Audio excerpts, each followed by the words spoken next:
गणनायकाय गणदैवताय गणाध्यक्षाय धीमहि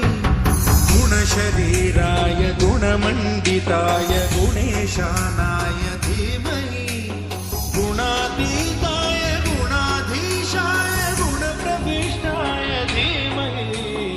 एकदन्ताय वक्रतुण्डाय गौरीतनयाय धीमहि गजेशानाय